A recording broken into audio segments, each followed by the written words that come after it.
What's up guys, welcome to Three Pedal Devils. This is Willie, and today we're going to be continuing some work on my 1982 Honda Nighthawk 450 motorcycle. In the previous two videos we sandblasted and refinished both wheels. Then we replaced the wheel bearings for the front and rear wheels along with the axle seals. And now in today's video we are going to be mounting my Shinko Classic 240 tires for the front and rear. And we'll also be reassembling the bike and hopefully getting it back on the road. So without further ado, let's jump right into it. Alrighty, I can't remember the last time that I did an update on the wheels. I think I took a couple clips heading to Cycle Gear trying to get them mounted, but they would not mount them for me. That was kind of frustrating. But then I also looked at their website and it said that if I didn't buy the tires from them, it was going to be like 55 bucks a wheel to mount them. Yeah, didn't go with that. Called Engelhart, they were going to charge me like 170 bucks to mount and balance the tires, and I was like, wow, absolutely ridiculous. So I didn't have them done there. Called a couple other shops, and there were some with some pretty decent prices within the area, but a couple of the guys on the Wisconsin Motorcycle Club told me to just send it, do it myself, and don't balance them. Yeah, that's where I'm at with the wheels. Still not mounted.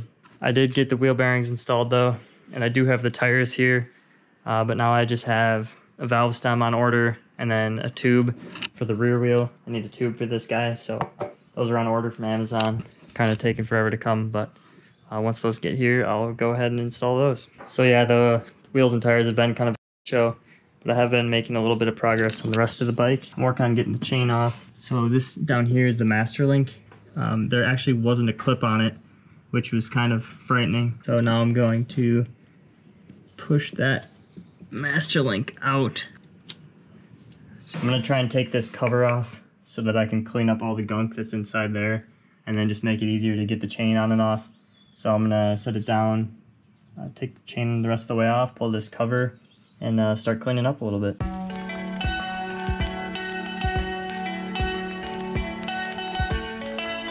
Back here where the sprocket for the chain is, it's pretty gummed up. So I got the chain all the way off. You can see how absolutely disgusting that chain is. So I'm gonna try and brake clean, and if I can find some engine degreaser, try and blast some of that out of there.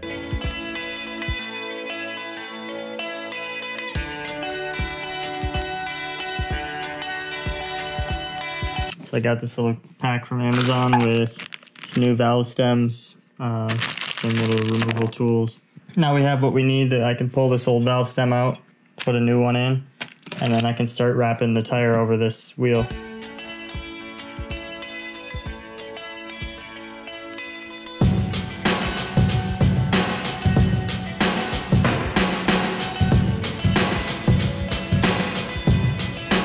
Alrighty, a little update here. I got the old valve stem, Schrader valve, out. I pulled on it for a while, kept spraying it, but this rubber is so hard compared to the new ones that I think it's just so old. It wasn't flexing enough to be able to come out. It probably could have, I just didn't want to tear off my paint.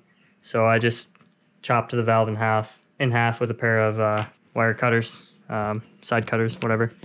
Then I pulled the new one through. The new ones are the stubby ones. I think it'll be okay. I don't think it's going to cause any issues, and then start working on mounting the tire on this bad boy. Alrighty, I'm going to work on trying to slip this tire over it. One thing I had to check before going at it was the tire rotation direction. The brake rotor goes on this side like that.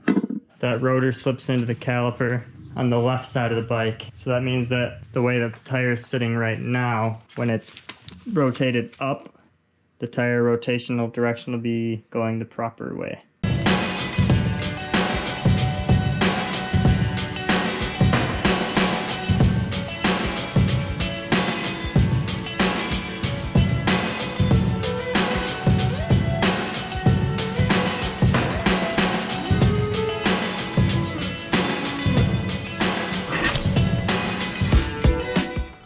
Well, I got the tire on with only some intermediate damage to the paint on the lip of the wheel.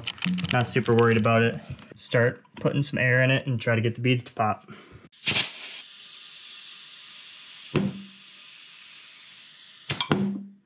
Alrighty, got the bead to pop all the way around. So that's good news. We're at 10 PSI. 28 front, 36 rear with a passenger, so we'll just send it to 28 PSI since it's the front. 29.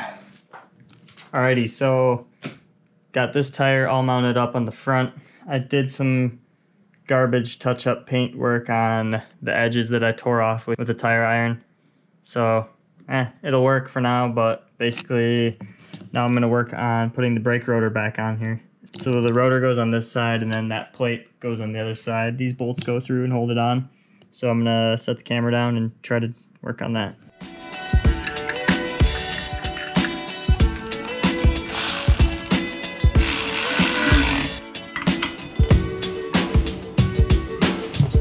Got the front wheel back on so that I could free up some jack stands for Max to work on his Roadmaster. I didn't film it just because we were trying to throw it on quick, and I mean, it's not super exciting. We're just throwing the wheel back in place, but got her all back in, bolted up, ready to roll. Now I just got to reinstall my chain and mount the rear tire and then put the rear wheel back on. But take a look at his drum. We got Max in here working on this bad boy, installing some new struts in the old shaggin' wagon. Jeez! It's huge. That thing's massive.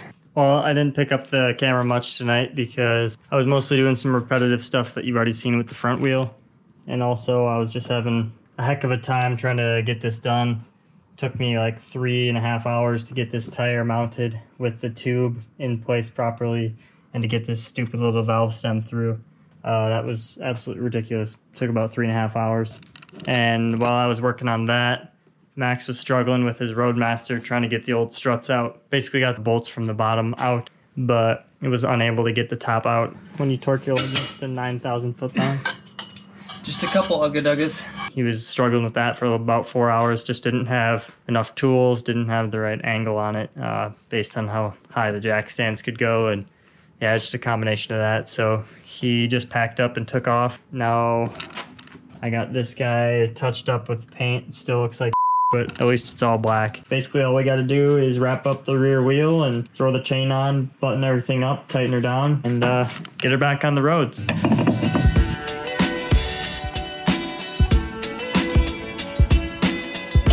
Alrighty, I got the sprocket mounted up on the wheel. Just like that. Got them torqued down. And now I'm going to work on throwing the wheel back on. So I got the axle and other bits here. I did also make this little schematic sketch when I took it apart, which at this point was like 25 days ago because I've had so many issues and waited on so many parts to ship. So that's one thing that I do recommend if you're working on a project and it's the first time you've taken that part or taking that system apart. Either make a little sketch like this to remind yourself later when you're putting it back together, or label the baggies of the bolts that you took off, take pictures, take videos, all that kinds of stuff, because all too often you'll take a project apart, run into issues, and then 3 weeks later when you're ready to put it back together, you have no clue what went where. So that's just a little tip of mine, is to track stuff when you're taking it off.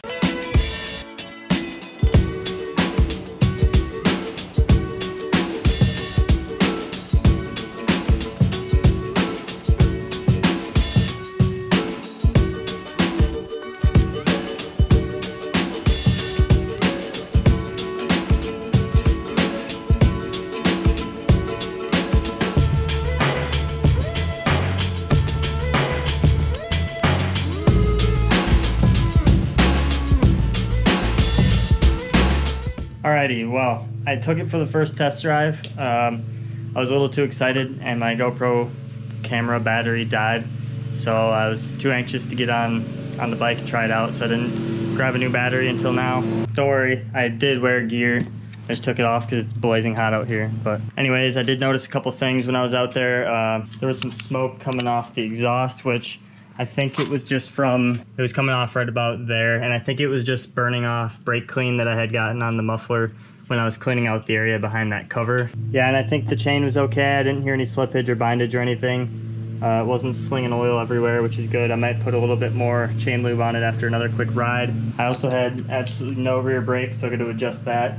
And the front tire felt a little spongy, so I just put 5 more PSI in that. Hopefully that'll be all right. But other than that, just riding pretty well, so I think we're good from here. So I did just adjust the rear brake. I'm gonna go out for another test drive. Well, took it for a second test drive.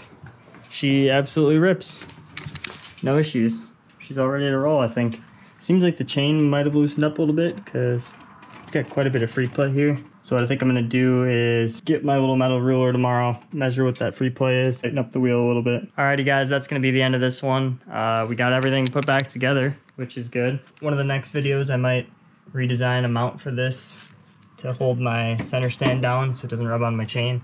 I got this little hodgepodge solution for now, and it's been working so far, but I wanna get something more permanent with some sort of rotation registration feature, just so I don't have to really worry about that. But like I said, that's the end of this one. Thanks.